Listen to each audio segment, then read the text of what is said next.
أعوذ بالله من الشيطان الرجيم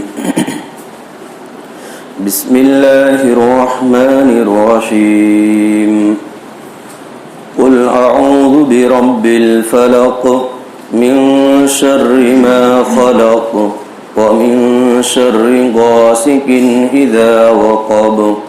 ومن شر النفاثات في العقد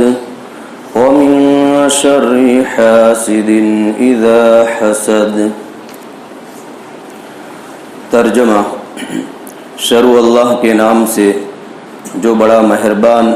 نہایت رحم کرنے والا ہے۔ کہہ دیجئے محمد صلی اللہ علیہ وسلم، میں پناہ مانگتا ہوں صبح کے رب سے اور ہر اس چیز کے شر سے جو اس نے پیدا کی ہے، اور اندھیری کے شر سے جب کہ وہ آ جائے، اور گروہوں پر پھونک مارنے والیوں کے شر سے، اور حسد کرنے والوں کے شر سے جب وہ حسد کرے۔ یہ سورت سورہ فلق ہے اور اس کے بعد سورہ ناس ہے۔ یہ اخیر کی دو صورتیں ہیں اور مکۃ المکرمہ میں یہ دونوں صورتیں نازل ہوئی ہیں، اور ان دونوں صورتوں میں کل ملا کر 11 آیتیں ہیں، اور ان دونوں صورتوں کا شان نزول یعنی اترنے کا سبب بھی ایک ہی ہے، لیکن آج صرف سورہ فلق کو میں آپ حضرات کے سامنے بیان کرتا ہوں، لیکن جو اترنے کا سبب ہے دونوں صورتوں کا وہ ایک ہی ہیں۔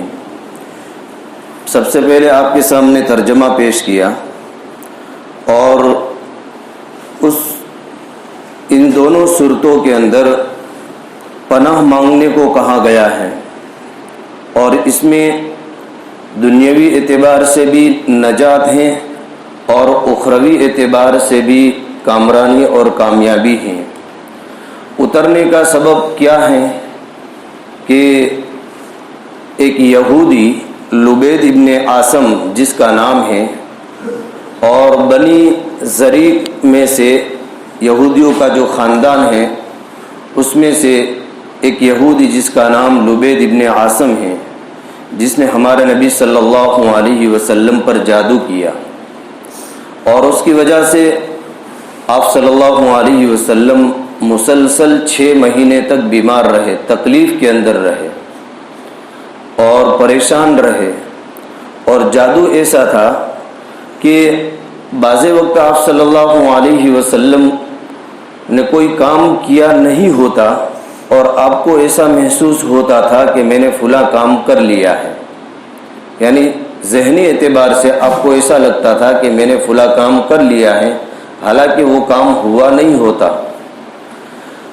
حضرت عائشہ صدیقہ رضی اللہ تعالی عنہ فرماتی ہیں کہ اللہ کے نبی صلی اللہ علیہ وسلم نے مجھ سے فرمایا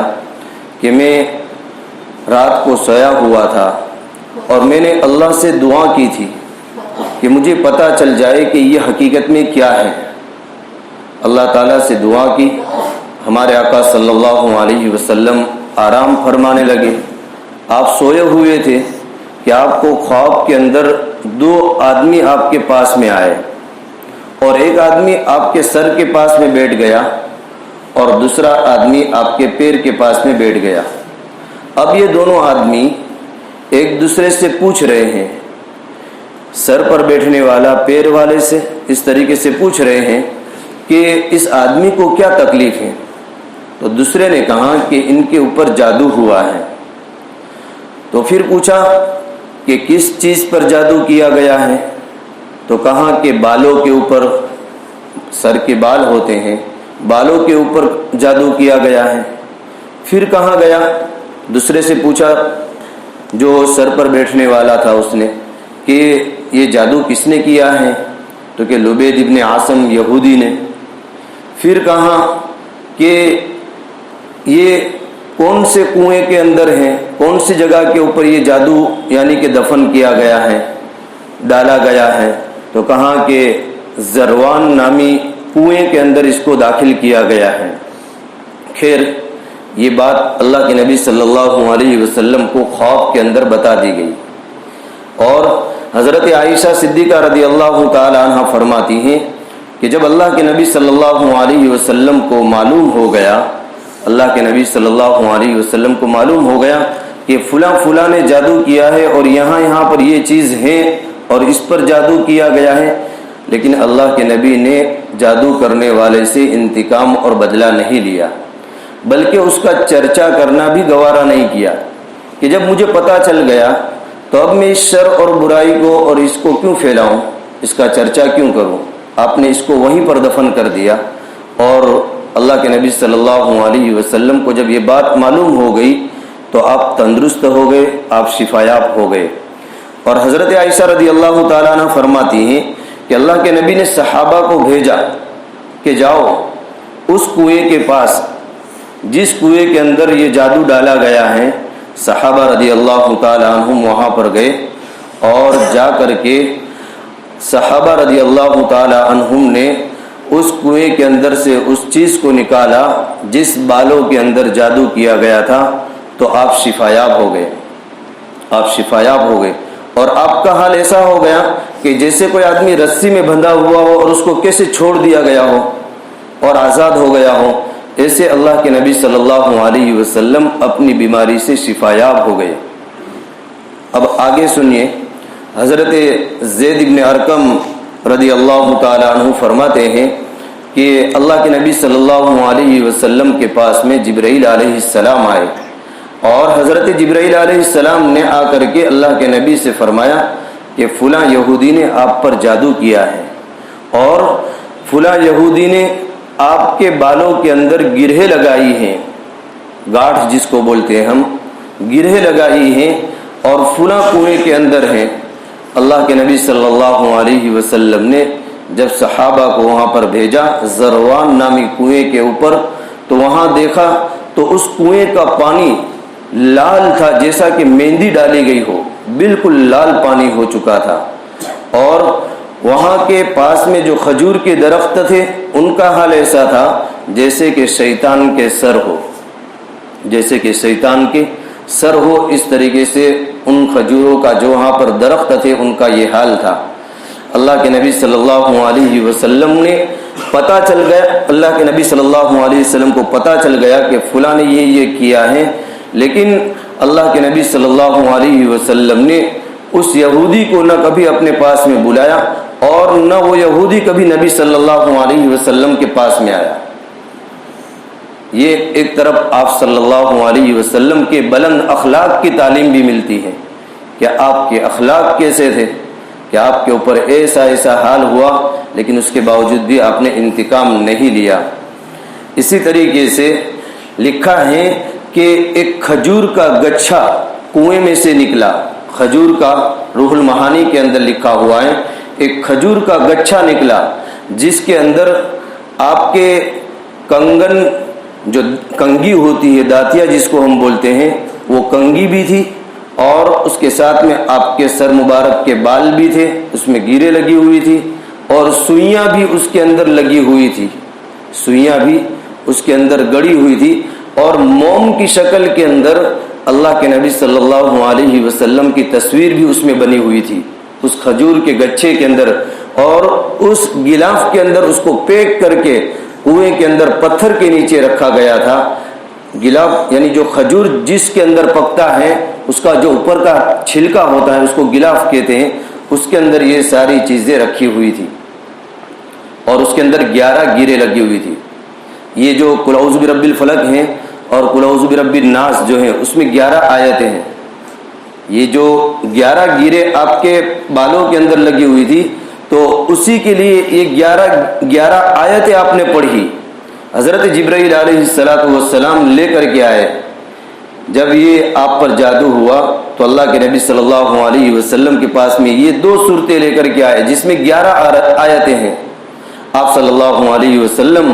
ان 11 آیتوں کو پڑھتے گئے، قل اعوذ برب الفلق سے لے کر کے ناس تک ایک ایک گرہ کھلتی گئی، اور اسی طریقے سے سوئیاں نکلتی گئی، اور آپ شفایاب ہوتے گئے، اور اللہ تبارک و تعالیٰ نے آپ کی بیماری اور تکلیف کو دور کر دیا۔ تو روح المعانی کے اندر تو اس طریقے سے لکھا ہوا ہے، تفسیر ابن کثیر کے اندر لکھا ہوا ہے کہ ایک یہودی کا لڑکا اللہ کے نبی صلی اللہ علیہ وسلم کی خدمت کیا کرتا تھا، اللہ کے نبی صلی اللہ علیہ وسلم کی خدمت کیا کرتا تھا، اور یہودی نے اس لڑکے کو اس بات کے اوپر ابھارا کہ وہ اللہ کے نبی صلی اللہ علیہ وسلم کے بال مبارک کو اور آپ کے کنگھے کو لا کر کے یہودی کو دے، اور وہ لڑکا زیادہ خدمت کرتا تھا، قریب میں رہتا تھا، تو ان کے ہاتھ میں وہ چیز آ گئی۔ اور جادو کے لیے یہ چیز ضروری ہوتی ہے کہ جس آدمی پر جادو کیا جاتا ہے اس کے ساتھ لگی ہوئی کوئی چیز ہونی چاہیے، اس کے ساتھ لگی ہوئی کوئی چیز، کیونکہ اس میں جادو کی تاثیر زیادہ ہوتی ہے۔ اس لیے انہوں نے یہ کام کیا کہ جو لڑکا خدمت کرتا تھا ان کو تیار کیا، وہ وہاں سے لے کر کے آیا اور پھر ان چیزوں کے اوپر جادو کیا گیا، اور اس کے بعد کے اندر اس کو کنویں کے اندر ڈالا گیا۔ اور اسی طریقے سے یہ بھی لکھا ہے کہ لبید ابن عاصم کہ ان کی لڑکیاں بھی ان کے ساتھ میں جادو کرنے کے اندر شریک تھی۔ اس لیے یہاں پر قرآن کریم کی جو آیت ہے وَمِن شَرِّ النَّفَّاثَاتِ فِي الْعُقَدِ کہ پناہ مانگتے ہیں گروہوں پر پھونکنے والیوں کے شر سے، یعنی گاٹھ کے اوپر پھونکنے والیوں کی شر سے، اس میں پھونکنے والیوں سے مراد لڑکیاں ہیں۔ جیسے لبید ابن عاصم یہودی مرد تھا، اس کے ساتھ میں اس کی لڑکیاں بھی تھی، اس وجہ سے کہا کہ گروہوں پر پھونکنے والیوں کے شر سے پناہ مانگتے ہیں۔ تو یہاں پر قرآن کریم کے اندر ان چیزوں سے پناہ مانگی گئی ہے، سورہ فلق کے اندر بھی اور سورہ ناس کے اندر بھی، کہ محمد صلی اللہ علیہ وسلم کہہ دیجئے کہ میں صبح کے پروردگار کی پناہ مانگتی ہوں، کہہ دیجئے کہ میں صبح کے پروردگار کی پناہ مانگتا ہوں اور ہر اس چیز کے شر سے، برائی سے جو اس نے پیدا کی، یعنی تمام قسم کی برائی اس میں آ گئی، اور اسی طریقے سے تمام قسم کی مخلوق بھی اس میں آ گئی، چاہے انسان ہو، چاہے جنات ہو، چاہے پھر یہ جانوروں کی طرف سے تکلیف ہو، یا زمین میں رہنے والے کیڑے مکوڑے کی طرف سے تکلیف ہو، یا ہوا کی تکلیف ہو، یا پانی کی تکلیف ہو، یا آگ کی تکلیف ہو، اور اسی طریقے سے انسان کی طرف سے آنے والی تکلیف ہو، جسمانی تکلیف ہو یا روحانی تکلیف ہو، یعنی ہر اس چیز کے شر اور برائی سے پناہ مانگتا ہوں جو اللہ نے پیدا کی ہے۔ اور آگے فرمایا وَمِن شَرِّ غَاسِقٍ إِذَا وَقَبَ، اور ہر اس چیز کے شر سے پناہ مانگتے ہیں تاریکی اور اندھیری کے جب کہ وہ آ جائے۔ اس لیے رات کی تاریکی جب آتی ہے تو اس وقت بھی کہا گیا کہ تم پناہ مانگو، اس لیے کہ رات کی جب تاریکی اور اندھیری شروعات ہوتی ہے تو اس وقت کے اندر بھی بہت ساری تکلیفیں جنم لیتی ہیں، بہت ساری تکلیفیں آتی ہیں، شرکش شیاطین ہیں، اور اسی طریقے سے جنات ہیں، اور اسی طریقے سے جادو کی تاثیر بھی رات کے وقت زیادہ ہوتی ہیں، اور اسی طریقے سے موذی جانور ہیں جو سانپ ہیں، بچھو ہیں، وہ بھی رات کے وقت زمین سے باہر آتے ہیں، اسی طریقے سے زمین کے اندر رہنے والے کیڑے مکوڑے ہیں وہ بھی رات کے وقت، اور اسی طریقے سے چور اور ڈاکوؤں کا خطرہ بھی رات کے وقت ہوتا ہے۔ اس لیے فرمایا کہ رات اور تاریکی کے شر سے پناہ مانگتا ہوں جب کہ وہ آ جائے، تاریکی کے شر سے جب کہ وہ آ جائے۔ وَمِن شَرِّ النَّفَّاثَاتِ فِي الْعُقَدِ، اور گروہ پر پھونکنے والیوں کے شر سے۔ وَمِن شَرِّ حَاسِدٍ إِذَا حَسَدَ، اور حسد کرنے والوں کے شر سے جب کہ وہ حسد کرے۔ اب یہاں پر اللہ کے نبی صلی اللہ علیہ وسلم پر جادو کیوں کیا گیا؟ آپ کو 6 مہینے مسلسل تکلیف رہی، جادو کیوں کیا گیا؟ وہ حسد کی وجہ سے۔ جب حسد آدمی کے اندر پیدا ہو جاتا ہے تو وہ سب سے پہلے تو تکلیف دینا شروع کرتا ہے، اور اگر وہ تکلیف دینے کی کوئی اس کے پاس میں تدبیر نہیں ہوتی ہے، طریقہ نہیں ہوتا ہے، تو پھر وہ دوسرے طریقے سے تکلیف پہنچاتا ہے، جیسے جادو وغیرہ ہے، یا اور کسی کو ابھارتا ہے کہ دوسروں کے ذریعے سے تکلیف پہنچائے۔ تو یہ بہت بری چیز ہے، حدیث میں اس کی ممانعت آئی ہے، اور حسد یہ کبیرہ گناہ ہے۔ اور حدیث پاک میں آتا ہے، حضرت ابو ہریرہ رضی اللہ تعالیٰ عنہ فرماتے ہیں اللہ کے نبی صلی اللہ علیہ وسلم نے فرمایا کہ حسد نیکیوں کو اس طریقے سے کھا جاتا ہے جیسے کہ آگ سوکھی لکڑی کو کھا جاتی ہے۔ اور حضرت زبیر رضی اللہ تعالی عنہ فرماتے ہیں کہ حسد یہ تباہ اور برباد کرنے والی چیز ہے، اور یہ اس کے اندر سے بغض بھی ہے کہ جو مونڈنے والا ہے، مونڈنے یعنی جیسے استورے سے بال کو مونڈا جاتا ہے، ایسے یہ دین کو مونڈنے والا ہے۔ اور حسد یہ آدمی کی نیکیوں کو راکھ میں ملا دیتی ہے، آدمی کی نیکی ختم ہو جاتی ہے، راکھ بن جاتی ہے، آدمی دنیا میں بھی ناکام رہتا ہے حسد کرنے والا آدمی، اور آخرت کے اندر بھی ناکام رہتا ہے۔ اس لیے یہودیوں نے اللہ کے نبی صلی اللہ علیہ وسلم کی حسد کی بنیاد کے اوپر جادو کیا، حسد کی بنیاد کے اوپر، کہ ان کو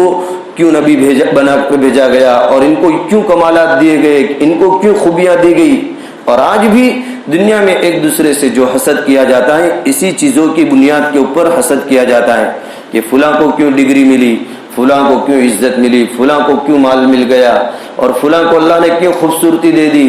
اور فلاں کو اللہ نے کیوں علم دے دیا، کمالات دے دیے۔ اس کی وجہ سے آدمی کے دل میں یہ چیز پیدا ہوتی ہے کہ وہ چیز اس سے ختم ہو جائے، اس کو حسد کہا جاتا ہے کہ وہ چیز اس کو نہ ملے، یا تو پھر اس سے بھی بڑھ چڑھ کر یہ کہتا ہے کہ وہ چیز اس سے ختم ہو کر کے مجھے مل جائے، وہ چیز اس سے ختم ہو کر کے، ایک تو یہ کہ نہ اس کو بھی ملے نہ مجھے بھی ملے، وہ بھی حسد، اور دوسرا کہ اس سے بھی ختم ہو جائے اور مجھے مل جائے، اس کے پاس سے ختم ہو کر کے وہ مجھے مل جائے، یہ بھی حسد ہے۔ حسد اور حسد یہ انسانوں کی طرف سے بھی ہوتا ہے اور جنات کی طرف سے بھی ہوتا ہے، اپنوں کی طرف سے بھی ہوتا ہے، غیر کی طرف سے بھی ہوتا ہے، مسلمان کی طرف سے بھی ہوتا ہے اور کافر کی طرف سے بھی ہوتا ہے۔ جیسے یہود کافر ہے، اللہ کے نبی صلی اللہ علیہ وسلم پر حسد کیا، تو یہ ہر ایک کی طرف سے حسد ہوتا ہے، لیکن حسد یہ شریعت کے اندر جائز نہیں ہے، شریعت کے اندر حسد جائز نہیں ہے۔ اور آدمی جب حسد کے اندر ان کی آگ ایک دم بھڑکنے لگتی ہے تو پھر وہ کوشش کرتا ہے تکلیف پہنچانے کی، وہ کوشش کرتا ہے تکلیف پہنچانے کی، پھر دوسروں کے دلوں کے اندر بھی فلاں آدمی دوسرے آدمی کی برائیوں کو ڈالتا ہے کہ یہ ایسا ہے، یہ ویسا ہے، ان کی غیبت میں، اس کی چگلی میں، اور اسی طریقے سے اس کے اوپر تہمت میں اور بہتان کے اندر، نہ معلوم بڑے بڑے گناہوں کے اندر آدمی مبتلا ہو جاتا ہے اور اپنی نیکیوں کو برباد کر دیتا ہے۔ اور حسد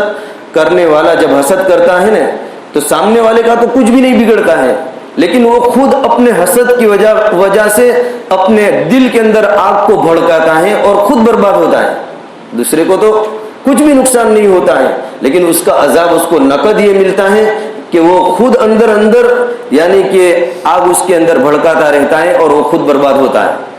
تو یہ حسد کی سب سے بڑی سزا ہے۔ اللہ تعالی ہم سب کی حفاظت فرمائے۔ حسد اگر جائز ہوتا تو دو چیزیں ایسی ہیں کہ جس میں حسد کرنا جائز ہوتا، باقی شریعت میں کسی بھی چیز پر حسد کرنا جائز نہیں۔ ہاں رشک کر سکتے ہیں، جس کو عربی میں گپتا کہا جاتا ہے، کہ ایک آدمی کو اللہ نے بہت مال دیا، تو اب ہم یہ رشک کر سکتے ہیں کہ اللہ تو نے جیسے فلاں آدمی کو مال دیا ہے، وہ آدمی مدرسوں میں، مسجدوں میں، دین کے کاموں میں، اور تیرے نیک بندوں پر، غریبوں میں، یتیموں میں، بیواؤں میں، مسکینوں میں خرچ کرتا ہے، اے اللہ تو مجھے بھی مال دے کہ میں بھی اس کی طریقے سے خرچ کروں اور اس کے پاس مال باقی رہے۔ ایسی نیت نہ ہونی چاہیے کہ اس کے پاس سے مال ختم ہو جائے، بلکہ اس کے پاس باقی رہتے ہوئے بھی مجھے ملے تاکہ میں بھی خرچ کروں، تو یہ رشک ہے اور یہ جائز ہے۔ اگر یہ نیت کی کہ اس کے پاس میں ختم ہو کر کے مجھے مل جائے تو پھر یہ جائز نہیں۔ تو حدیث میں آتا ہے لا حسد الا علی اثنین رجل آتاہ اللہ القرآن فهو ينفق منه آناء الليل وآناء النهار ورجل آتاہ اللہ مالا فهو ينفق منه آناء الليل وآناء النهار، کہ ایک وہ آدمی کہ جس کو اللہ نے قرآن پڑھنے کی توفیق دی اور وہ رات دن قرآن ہی پڑھتا ہے، تو وہ آدمی کو دیکھ کر کے دوسرا آدمی یہ آرزو کرے کہ جیسے وہ قرآن پڑھتا ہے اللہ مجھے بھی توفیق دے کہ میں بھی ان کی طریقے سے قرآن پڑھوں، تو یہ جائز ہے۔ اسی طریقے سے ایک آدمی کو اللہ نے مال دیا تو دوسرا آدمی یہ دل میں بات لائے کہ اللہ جیسے تو نے فلاں آدمی کو مال دیا ہے، وہ رات دن اس مال کو خرچ کرتا ہے، تو مجھے بھی مال دے اور اس کے پاس میں بھی باقی رکھ تاکہ میں بھی اپنے مال کو راہ خدا میں لگاؤں، تو یہ جائز ہے،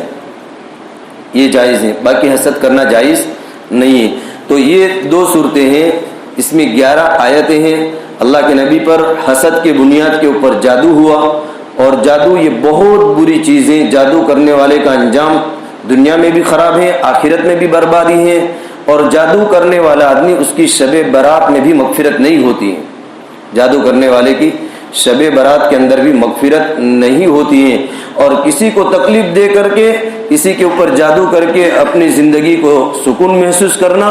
یہ گویا سکون نہیں ہے، بلکہ اللہ کے عذاب کو دعوت دینا ہے، اپنے اندر اللہ کے عذاب کو دعوت دینا ہے۔ اس لیے اللہ سے ہمیں دعا کرنا چاہیے۔ ان دونوں صورتوں کے اندر ان جیسی چیزوں سے پناہ مانگی گئی ہے۔ تو 11 آیتیں ہیں، اللہ کے نبی کے بال کے اندر 11 گاٹھیں لگائی گئی تھی، آپ یہ 11 آیتیں پڑھتے گئے اور وہ گاٹھیں کھلتی گئی۔ اگر ہم پر بھی ایسا محسوس ہوتا ہے کہ جادو کے اثرات ہیں، یا ہمارے گھر والوں کو یا ہمارے خاندان والوں کو، تو یہ سورہ فلق اور سورہ ناس پڑھتے رہیں گے تو دنیا کی آفتوں سے بھی محفوظ رہیں گے، اور آخرت کی آفتوں سے بھی، مصیبتوں سے محفوظ رہیں گے۔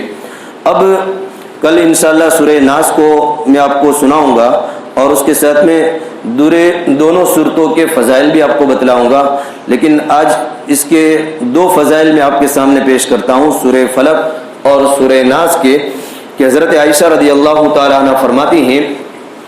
کہ اللہ کے نبی صلی اللہ علیہ وسلم سوتے تھے، رات کو جب سوتے تھے تو اس وقت سورہ اخلاص، قل اعوذ برب الفلق اور قل اعوذ برب الناس، یہ 3 صورتیں رات کو سوتے وقت آپ پڑھتے تھے، اور پڑھ کر کے آپ اپنے چہرے اور سر سے، سامنے والے حصے سے دم کرنا شروع کرتے تھے، یعنی کہ پہلے دونوں ہتھیلی کو ملا لیتے تھے، اور پھر آپ ان تینوں صورتوں کو پڑھ کر کے اپنی ہتھیلی میں تھو کر کے، یعنی تھوک کے تھوڑے سے چھٹے ہماری ہتھیلی کے اندر تھوڑے بہت گرنے چاہیے، اس طریقے سے دم کرنا۔ اس کو نہیں کہتے ہیں کہ صرف پھونک ماری جائے، صرف پھونک مارنے کو دم نہیں کہا جاتا ہے، اصل دم کرنا اس کو کہتے ہیں کہ پڑھ کر کے اس کے تھوک کے تھوڑے بہت چھینٹے ہاتھ پر آئے، یعنی 1-2 قطرے بھی اگر آ گئے تو یہ کافی ہیں۔ تو اس طریقے سے آپ ان تینوں صورتوں کو پڑھ کر کے رات کو سوتے تھے اور دم کرتے تھے، اور سر اور پیشانی اور سینے سامنے والے حصے سے دم کرنا شروع کرتے تھے، اور پھر یہ دونوں ہاتھ کے ہتھیلی کو جہاں تک پورے بدن میں پہنچتے ہیں ہاتھ، وہاں تک آپ ان ہاتھوں کو پھراتے تھے۔ اس طریقے سے آپ رات کو سوتے وقت 3 مرتبہ یہ عمل کرتے تھے، 3 مرتبہ۔ تو یہ عمل ہمیں بھی کرنا چاہیے تاکہ ہم بھی ان تمام چیزوں سے، برائیوں سے محفوظ رہے۔ اور اسی طریقے سے اس میں ہر قسم کی بیماری بھی آ گئی، ہر قسم کی تکلیف، جادو، جنات، جو بھی ہو اس میں سب کچھ آ گیا۔ اور اسی طریقے سے اللہ کے نبی صلی اللہ علیہ وسلم مرض الوفات میں، یعنی آخری وقت میں جب آپ بیمار تھے، تو اس وقت حضرت عائشہ صدیقہ رضی اللہ تعالی عنہ ان 2 صورتوں کو پڑھ کر کے اللہ کے نبی کی ہتھیلی کو اپنے ہاتھ میں لیتی تھی۔ آپ کے اندر ہمت، طاقت نہیں تھی، دونوں ہتھیلی کو اپنے ہاتھ میں لیتی تھی، اور لے کر کے اس میں اس طریقے سے دم کرتی تھی، اور پھر اللہ کے نبی کی ہتھیلی کو، کیونکہ آپ کی مبارک ہتھیلی سے بڑھ کر دنیا میں کسی کی ہتھیلی نہیں ہو سکتی ہے، تو آپ کی مبارک ہتھیلی کو لے کر کے آپ کے پورے جسم کے اوپر دم کرتی تھی۔ تو اس طریقے سے دم کرنا یہ ثابت ہے، کرنا چاہیے، اور اس سے ہمیں دنیاوی اخروی نجات مل سکتی ہے۔ اب ایک عمل میں آپ کو بتلاتا ہوں کہ اگر ہمیں بے چینی رہتی ہے، پریشانی رہتی ہے، سکون نہیں ملتا ہے، تو اس بے چینی اور سکون بے چینی کو دور کرنے کے لیے اور سکون حاصل کرنے کے لیے، دل کی گھبراہٹ کو دور کرنے کے لیے یہ آیت ہے، الذین آمنوا وتطمئن قلوبہم بذکر اللہ، الا بذکر اللہ تطمئن القلوب، جس کا معنی ہوتا ہے کہ جو لوگ ایمان لائے، الذین آمنوا وتطمئن قلوبہم، ان کے دل مطمئن ہیں اللہ کی یاد سے، اور اللہ کی یاد یہ دلوں کو سکون دیتی ہے۔ اس آیت کا ترجمہ ہوتا ہے، یہ سورہ رعد کی آیت ہے، 28 نمبر کی آیت ہے۔ تو یہ آیت 41 مرتبہ پانی پر دم کر کے پئیں گے تو انشاءاللہ دل کی گھبراہٹ دور ہو جائے گی۔ یہ عمل ہے۔ اور زکوٰۃ کے سلسلے میں جو مسائل چل رہے ہیں، تو مسئلہ یہ ہے زکوٰۃ کے سلسلے میں کہ ہمارے پاس میں پلاٹ ہیں، دکان ہے، یا ہم نے بیچنے کی نیت سے زمین خریدی ہے تو ان تمام چیزوں کی زکوٰۃ تو نکالیں گے ہی. بیچنے کی نیت سے اگر پلاٹ، مکان، دکان جو بھی چیز ہو تو اس کے اندر زکوٰۃ جو نکالتے ہیں تو لیتے وقت کی قیمت کا اعتبار نہیں ہے کہ بھائی ہم نے 5 لاکھ کا پلاٹ لیا تھا، اب 2 سال کے بعد بھی 5 لاکھ کی ہی زکوٰۃ نکالیں گے، 3 سال کے بعد بھی 5 لاکھ کی زکوٰۃ نکالیں گے، دکان ہو، مکان ہو،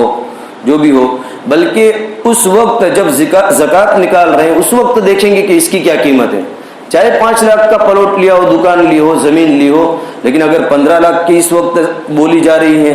15 لاکھ اس کی قیمت ہے، تو اس قیمت کے اعتبار سے زکوٰۃ نکالی جائے گی، اگلی قیمت کا اعتبار نہیں ہوگا. ایسے ہی دوسرا مسئلہ، ہم دکان چلا رہے ہیں، ہماری دکان کے اندر مال ہے، بیچنے کا مال ہے، تو جو مال بیچنے کا ہے اس کی بھی زکوٰۃ نکالی جاتی ہے. جو مال بیچنے کا ہے اس کی بھی زکوٰۃ نکالی جاتی ہے سال پورا ہونے کے اوپر.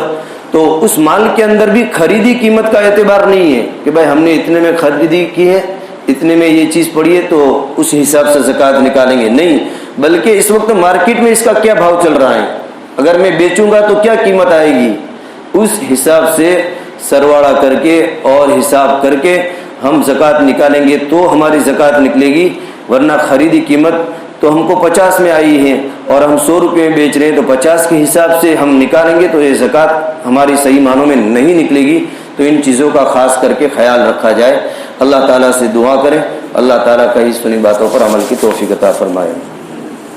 درود شریف پڑھیں. اللهم صل على سيدنا محمد وعلى آل سيدنا محمد واصحابہ وبارک وسلم. یا اللہ ہمارے گناہوں کو معاف فرما، ہماری خطاؤں سے درگزر فرما. یا اللہ ہم سب کی حفاظت فرما. یا اللہ تمام تر آفتوں سے حفاظت فرما، تمام تر بلاؤں سے حفاظت فرما، مصیبتوں سے حفاظت فرما، الجھنوں سے حفاظت فرما، پریشانیوں سے حفاظت فرما. یا اللہ جادو کرنے والوں کے جادو سے حفاظت فرما. یا اللہ ہر قسم کی بلا سے حفاظت فرما. یا اللہ فتین کے فتنوں سے، حاسدین کے حسد سے، شریر کی شرارتوں سے، ساحر کے سحر سے، یا اللہ ہم سب کی، ہمارے گھر والوں کی اور پوری امت کی حفاظت فرما. یا اللہ مسلمانوں کی جان کی، مال کی، عزت کی، آبرو کی، ایمان کی، کاروبار کی حفاظت فرما. یا اللہ عزت سربلندی عطا فرما. یا اللہ خوب خوب برکتیں عطا فرما. یا اللہ مبارک مہینے کی قدردانی نصیب فرما. یا اللہ مغفرت والا عشرہ چل رہا ہے، یا اللہ مغفرت کی، یا اللہ ہمیں توفیق، یا اللہ مغفرت ہم سب کی فرما. یا اللہ ہم سب کے گناہوں کو معاف فرما. یا اللہ آگ سے آزادی دینے والا عشرہ آ رہا ہے، یا اللہ وہ عشرہ بھی ہمیں صحیح معنوں میں یا اللہ عطا فرما، اس کی قدردانی نصیب فرما، لیلۃ القدر نصیب فرما. یا اللہ اعتکاف کی عبادت یا اللہ شروع ہونے والی ہے، یا اللہ ہر مسجد کے اندر اعتکاف کی عبادت کما حق شروع ہو،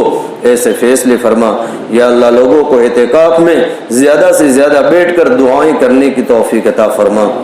یا اللہ ہماری دعاؤں کو اپنے فضل سے پیارے حبیب صلی اللہ علیہ وسلم کے صدقے تو فعل میں قبول فرما. جزا اللہ عنا محمد صلی اللہ علیہ وسلم ما هو اہل. سبحان ربک رب العزت عما یصفون وسلام علی المرسلین والحمد للہ رب العالمین.